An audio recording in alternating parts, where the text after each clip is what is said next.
Hello, this is Joe Sonona. Happy New Year to everybody in Facebook land.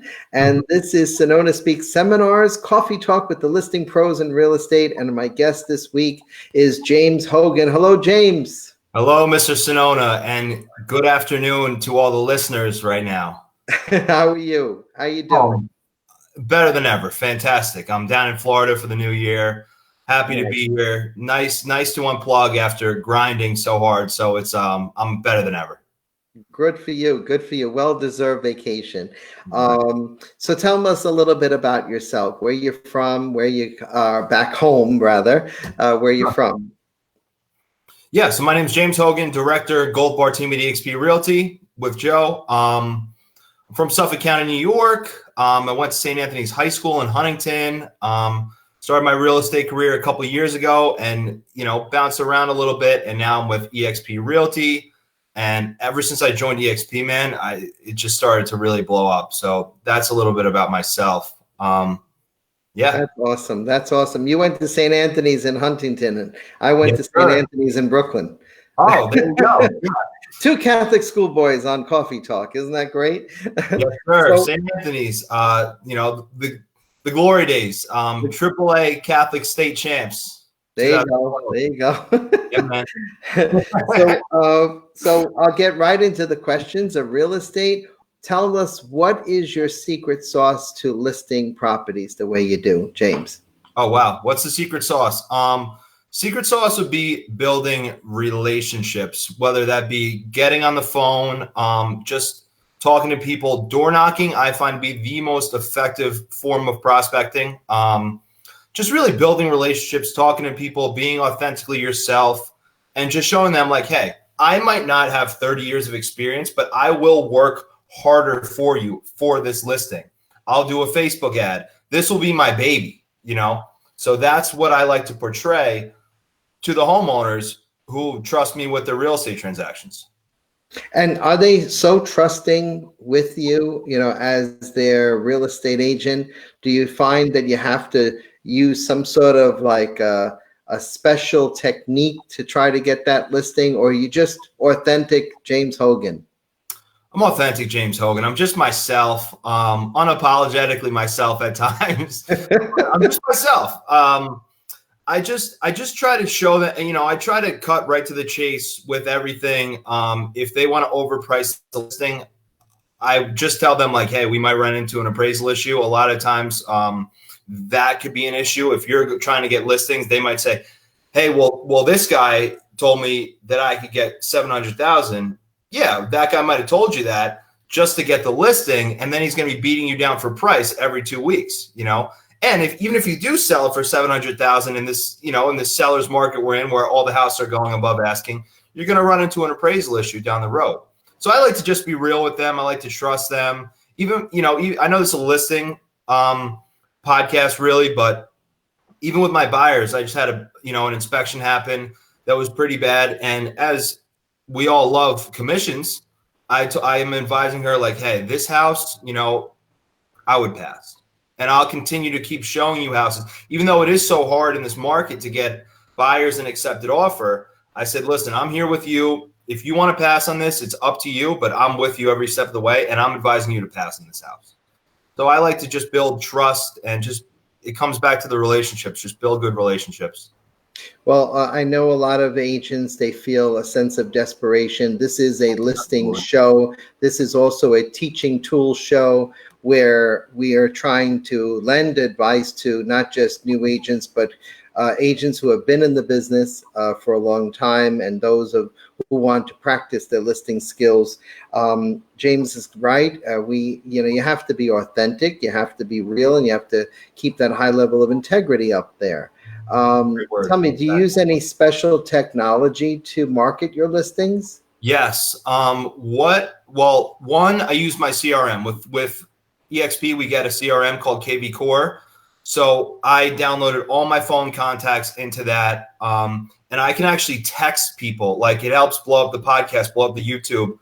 So I actually will text everybody who I've ever spoken to. I put them into the CRM, and then I will actually text everybody once I get a new listing. Anything legit, you'll get a text from me. I just added your phone contact. I mean, obviously we've spoken a lot. We normally speak through Instagram, but you'll be getting my text from now on. I also Terrific. I'll be spammed all over the place. It's not spam. It's No, it's not. Provide value. It's a way of communicating, and a lot of people appreciate a text over someone who just picks up the phone and calls. And with us being in New York, we can't call anybody these days, and we're very limited. So yeah, I mean, we just can call our spheres of influence and people that we know, and for sale by owners that we actually legitimately have a buyer for. So that's something that realtors are very limited in New York right now. It's so true. And I want to get into one more piece of technology that I just implemented that I've had a very high ROI on, and that's Facebook ads. They're very cheap to run. It's like $20. It'll go to your Facebook and your Instagram. I just did a $30 one today for the new development I got. And I did a couple ones. I did some for buyers for 2 houses I sold last month. And then I did, what did I do? I did another one for another listing. Long story short, Facebook ads. I got like 10 leads from $20. I mean, that kind of, ROI as far as time versus door knocking. And I mean, money versus like mailers and all the kinds of crazy stuff people get into. So Facebook ads and utilizing your CRM are two pieces of technology that I use that work. And tell me, I know that's good. That is very good stuff for an agent to market their properties, especially someone who's on a shoestring budget as it is. But if you're a listing agent, you have to have a certain budget per listing. And we both invest a lot of money into our listings, a lot of time. And the most important thing is to get that one buyer, like you said, who is not going to pay an exorbitant amount of money here, that just to have an end result that the house is not going to appraise, right? Oh, 100%. If you're just going to waste a lot of time at that point, Yeah. That house doesn't appraise, you're going to waste your time. I know a lot of people are removing appraisal contingencies and things like that, but have you had a lot of problems with appraisals lately or no? Yes, I have. You've had. Yeah, big time. Mm-hmm. Yeah, I know that a lot of appraisal companies have mandates where they tell their appraisers not to go over and above the asking price, not even at the asking price, because of the loan to value that the banks are giving out. Listen to this quick story. Island Park, 2-family. So it was a 2-family on a corner lot. Okay. I had the appraisal. We came in $5,000 over asking price to get the house, which we got, and 2 houses across the street sold. The house appraised long story short, the house appraised $110,000 low, and the 2 houses across the street that were single family both appraised in the same ballpark. So that's the kind of appraisal issues you can run into that could literally, 2 months down the line, kill the deal. Did you end up selling the house, or did it not go through? I was representing the buyer on this transaction, and we ended up renegotiating the price. He got a really good deal, and he just signed the addendum with the new price, and we're going to be going through with that one. Yeah. So Awesome. Yeah, man. James, you're killing it. You're killing it. I'm trying, man. I to get here. Can I curse? Sorry for cursing. I worked my tail off to get here. I mean, right. It was not immediate success for me. I mean, when I started my real estate career, I was in residential real estate, and it was a struggle big time. Pitching commercial landlords and business owners in New York City, in Manhattan and Brooklyn, and it was you did commercial and in Manhattan. Yeah, well, I say commercial. I wasn't doing buildings. I was doing retail spaces. Right. But I did a couple big deals. Yeah. And once I transitioned into residential, it was, more so where I'm from in Suffolk County. I deal with Nassau. I'm actually dealing with Brooklyn now again too. But, it's just so much easier to prospect with people you can sit belly to belly with that are just Long Island homeowners, like, cops, firemen, accountants, things like that, as opposed to, these hot shots in New York City. Not saying I didn't do business with them, because I did, but it's just more practical, and you could actually make more money with volume doing this. Yeah, yeah, and that was my secret sauce years ago. It continues to be that, it's like almost like a factory. You'll be selling and selling and selling, and you don't necessarily concentrate on the big ticketed items for that big prize at the end. Yeah. Rather than build a relationship with your smaller, lower priced items, so that this way you build up a nice volume and a nice egg for yourself. And now you have this big portfolio that you've sold houses all over the neighborhood, all over the county, all over the world practically. Oh, What yeah. is your advice? Is that your advice for people getting into the real estate business today?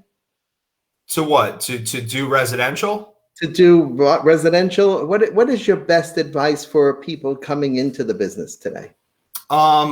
That's a great question. My advice for people coming into the business would be to maybe have some kind of income coming in, maybe start this as a side hustle, because, doing what I did, I just jumped right into real estate, and it takes a while to get paid, and that's why 90% of people don't make it. So maybe have some kind of extra income coming in on the side to get started, because, there's MLS. It's like 1,000 to get your license, and then it's another 1,000 and just to get your MLS, and which you don't even know how to use in the beginning. And then you got to pay your company. I was with Remax originally, which was $3,000 a month. It's just so my advice would be to have some kind of side income or a big savings, or live at home or whatever you got to do. And then would just be to get out there, read what you can and do all that stuff, but just take massive action. If you're on the Joe Sonona team, Joe just sold a house in Long Beach. Great. Go get some flyers that said, hey, we just sold this house over asking price. Have you thought about selling? And go knock on doors. Literally go do that. I did that with my first listing in West Islip. And, it took a little while. The listing is going live on Friday from one of the people I door knocked. Another one. Oh, that's awesome. Another one's a deal that's under contract now, and I'm getting him on the buy side as well. So go with what your company or your team leader is. That's another thing. Join a team. Join a team. Don't get rid of your ego. Get rid of your pride. Join a team and just cling to whatever they say and what they do, and go off the sales that they've done. Whether it be you do their open houses, you knock the doors in that neighborhood. We can't cold call, unfortunately, but just I would have some kind of money coming in. I would join a team, and I would go off the sales that they've done and take massive action. So joining a team is some of your best advice, but more importantly, it's the work ethic. Yeah. It's having a good work ethic, a strong work ethic, and working very hard at the beginning of your career, because otherwise you're setting yourself up for failure.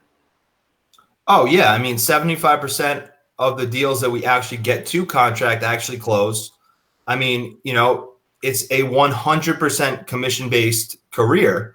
So if you're not closing deals, and it's probably going to take the average Joe, I mean, it took... No pun intended. That's funny. Yeah, I mean, the average Joe is going to take you 6 months to close your first deal. It took me like 9. It took Ricky Caruth like 10. And He's one of the best real estate agents in the world. So it takes a while. If you can go 9 months without getting paid, more power to you. Tell me, what's your advice to an old pro like Joe Sonona? An old pro, someone like, someone who's been in the business long enough. I got you. I mean, I would try to utilize technology like you do, and I would just work the relationships you already have. I mean, I'm doing that deal in Island Park. They said, "Oh, you're with EXP. Do you know Joe Sonona?" I said, "Yeah." She goes, "Oh, everyone knows Joe." Oh, boy. Yeah. But in a good way, So get your name out there. Do what you do. I mean, when you were on my podcast, it was awesome. You went out with those Captain America door knockers and just doors. I mean, that's why you're still. You remembered that, huh? Of course. How could you forget that? That's why everyone knows Joe. Yeah. So that's the kind of work ethic you need, and really just getting in front of people. Like, I just listed a new development, and it might be another new development in the Hamptons once I sell this. And I met this guy who's now a mentor of mine. I was calling on a $200,000 short sale for my buddy from high school. And I met him. We got to talking. We met for lunch. now he's mentoring me in investing and brokerage, and he's allowing me to list the properties that he's building on land that he owns. Wow, that's awesome. Yeah. And you know, I always tell my fellow colleagues who are older in the business is that not necessarily that people have to listen to us, you know, and we mentor them, but sometimes it takes a younger person like yourself to mentor us, you know, in the business, because there are things that we don't know and we could learn from one another, and we could really, really support one another. Like, I support you, and I support your ideals, and I support what you do out in Long Island and in the Hamptons, and I'm looking at you and I'm going, it's like an unfolding, you know, like you're on stage, James, and you're unfolding before my very eyes. And So true. I'm very proud of you. So, I want to be on that stage. I want to be on the Hogan stage sometime. It's so true. And, you know, I got the chills because I worked so hard just to get here. I mean, so hard. I'm getting the chills right now because I know you have. I know you have. And it's, but I know you're trying to stay humble at the same time. Seriously. I know, and there's a breed of success, and it's coming through on this program. And I hope that every single solitary real estate agent who watches Coffee Talk sees that this young man who has worked very hard is proud of what he's done. He's not bragging. He's just trying to show that this can really happen to anybody out there who has that mantra, that work ethic, that drive that goes, you know, beyond their limitations, beyond their expectations. You know, I think what people do is they set this goal for themselves. They go, okay, I'm going to reach $100,000, and then they stop. You know, or they say, I'm going to achieve 10 listings this year, and I'm going to stop. Why are you pulling the reins on yourself like a horse? You know, that lack of ambition I'll never understand. Yeah, I mean, I'm charged today, 31 and a half years later, as I was charged 31 and a half years ago to do real estate. And usually by the time somebody gets in my age in the business, they slow down and they start to, you know, hate, and they become envy of the next person that's coming up, or feel threatened by the next person. I am so proud of you. I'm proud of who you are, and that's why you're here. Not because I was on your podcast, now you're on mine, and we have to reciprocate. No, I see your achievements, and I'm going, wow, this is great. I want him to serve as inspiration for the people that are coming into this business who are struggling, and people that need the instruction, and we're giving them the roadmap here, right? I really appreciate that. And you, as an agent who's been in the business for 31 years, are so humble. And that's why people gravitate towards you, because a lot of the agents, you call them, hey, what's going on with 123 Maple Street? They'll say, well, I've been doing this 30 years and I don't want to hear it. And we're not paying a buyer's commission and this, that, the third. You know, you're very approachable. Exactly. You're very giving you this story, and you're just sitting there going, but you know, I just want to do business. Yeah, exactly. I just want to bring you a buyer with 20% down. But if you want to tell me to go through, then, and I have 20 other freaking phone calls to make in the next 20 minutes, and you better keep me on the phone for a half hour. You know, I told the audience back in 2020 that 2021 was going to be the shocker of Coffee Talk. This is a no holds bar Coffee Talk today. And we're going all out to just try to inspire agents out there to give them some better oomph in 2021. And certainly this interview, this is real. This is the real world of realtors that are giving the like I said, the roadmap. We're giving us the road. I wish every broker and manager would listen to Coffee Talk so that they can see how frustrated, right? You just said it yourself, James. Yeah. The frustration about making an appointment. All I want to do is just show your listing. You know, seriously. Don't worry about how I work. Worry about how you work. Let's work together. Come on. Yeah. How about that? That would be nice, right? Well, you know what it is? They haven't discovered that this is really a culture, or it should be a culture of collaboration. And that we all need each other. That's the problem. And you can stand on your head all you want, Mr. Broker out there, Mr. Manager out there, and you can tell me that you don't need me, Joe Sonota or James Hogan, to help you become successful, and I will call you a liar. I'll call you a liar, because you know what? Get it, Joe. I always go back to my I always go back to my Meditation 17 by John Donne. No man is an island unto itself.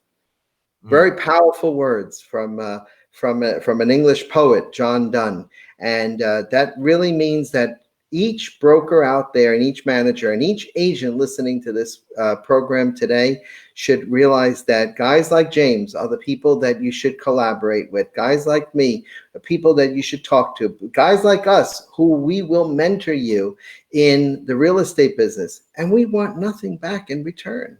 Oh, 100%. 100%. I love giving back. That's part of the game. I love when people ask me questions and help me out. I mean, whether it be personal stuff, because a big part of this big change has been a lot of personal changes I've made for positive, so whether personally or in business, if you have any questions, I'm happy to help. That's why I do a podcast all the time. It gives away the tools, What is the name of your podcast? It's called the Ambition Audio Show. Okay. And how does one find your podcast? Ambition Audio Show. You can go on YouTube. Just search Ambition Audio Show, James Hogan. It's also available on Apple, Spotify. If you're in your car commuting, I like to listen to it while I commute or work out. Just hit it on Apple, Spotify, or YouTube. And you've interviewed a lot of great names in real estate, like I have here in Coffee Talk.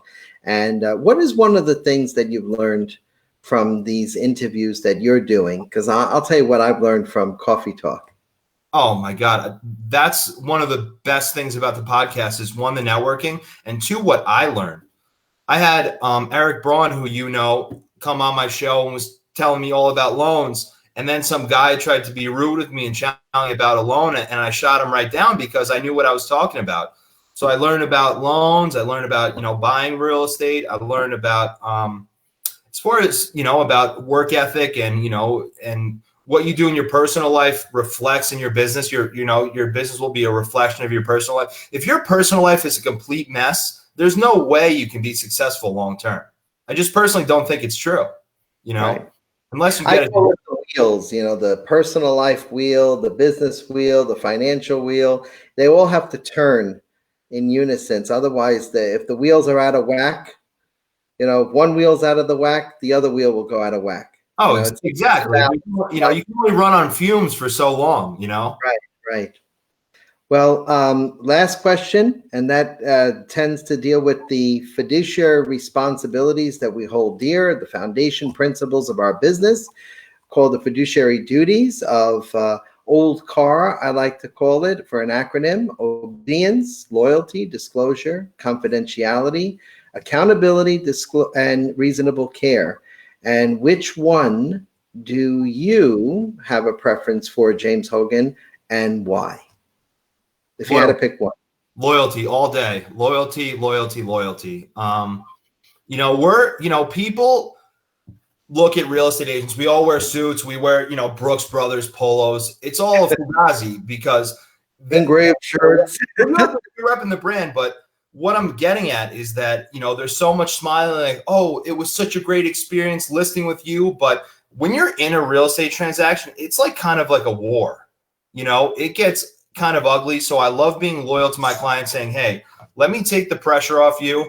Let me deal with the negotiations, the renegotiations, the negotiations. Let me deal with those negotiations. I have your best interest at heart. Half the time, my clients don't even know what I'm dealing with them. You know what I mean? I'm just like, oh yeah, it's going good, but I'm hustling for them. So it's got to be loyalty. If there's a bad inspection, and I obviously want a commission, my loyalty is going to be to the clients, not to my own pocketbook. It's going to say, look, let's keep looking, Right. Things like that. So it's certainly going to be loyalty. I would rather sacrifice that bad inspection, and just keep looking and show my clients that I have worth, I have value, and I'm not afraid to walk away from a deal simply because there's some defect or some thing that is scaring my buyer away that they won't won't proceed. I'd rather do that than anything else than to lie there and say, "Oh, it's a great house. You should buy it. You know, you're buying." Well, it's in a good location. It's turning sideways. Don't worry about it. It's sinking into the bay, but don't worry, you'll have front property. Exactly. Do you deal a lot of that with foundation issues in Long Beach and stuff like that? Not quite often. I've been very lucky, thank God. But I did have an experience back in the day when the seawall was sinking into the bay, and the engineer surprisingly didn't catch it because he was not of an expert opinion when it came to the environment. He was an environmental engineer, and I knew it. And the owner, said, don't worry about it. It just needs about $20,000. Meanwhile, it was like $100,000. Yeah. And I did not work for the buyer. I worked for the seller. I was a listing agent, and that's a material defect. And I said to the buyer, "That's a material defect. I have to disclose that to you." And the buyer never forgot it. They went ahead and killed the deal. And then they came back to me to buy another listing. And if I tell you, they didn't buy it the grandiose waterfront on the bay. They bought some with a view. But they ended up referring me over and over again, where I made the same commission total. Golden nugget right there. Yeah. And I think it was like, I don't know, I think I got 5 sales after that, or 5 referrals from that same buyer. There you go. And that money equaled the amount of money that I would have made on that $3-4 million house on the bay, something like that. It was an astronomical figure back then. And I was just looking at it. I was like, wow, there's a lot of money. I could really, this is half my year's salary. I could really, take it easy for the, and I said, no, I can't. It's not worth it to me. I got to disclose the material defect after the seller told me not to say anything. He said, "Listen, I got something to tell you." That seller sold eventually, but I'm like, what's the use of lying? Just take off the price of the house and give it to him, or compromise. I'm sure if he had compromised, he would have gotten that sale, but he didn't want to. There you go. That's bad business. If there's something really wrong with the house, you should want to disclose it. Yeah. Well, this was a real pleasure. This was a great way to kick off January. Absolutely. And I want to wish you a very, very successful career. I want you back on the show when we do our after 100. I'm calling it a 100, and I'm going to have a whole bunch of a series of guests in that week. And I hope you'll come back and give us a full report on what goes on after, I don't know, your 100th sale in 21. 100th is coming soon. 100th is coming. 100th. That's right. Joe, thank you so much for having me. I had a really good time. I'm grateful you asked me to be on here. And one more thing I want to say for the listening audience. The reason I was able to push through the lack of success in the beginning was that I literally love this game. I love this game. It's fun. I see how I'm going to build wealth for my family. I see it. It's right in front of me. I watch real estate when I go to bed. I mean, I love this game. So if you love it, just keep pushing. It might feel impossible, but you can do it. You have to love real estate to be in real estate. That's it, man. I used to say this is a real estate game that you just have to absorb, and it's got to be in your blood. And you have to love real estate like Oprah loves bread. Or I gotta change that. Oprah loves Weight Watchers, right? But thanks for being my guest this week on Coffee Talk, James. And this is Sonona Speak Seminars. Tune in every week for an exciting guest from an exciting real estate company, but more importantly, a pro in real estate. I leave you with that, and only learn the habits of real estate. Everyone else. Thank you, James. Have a good day, everyone. Absolutely. Happy New Year.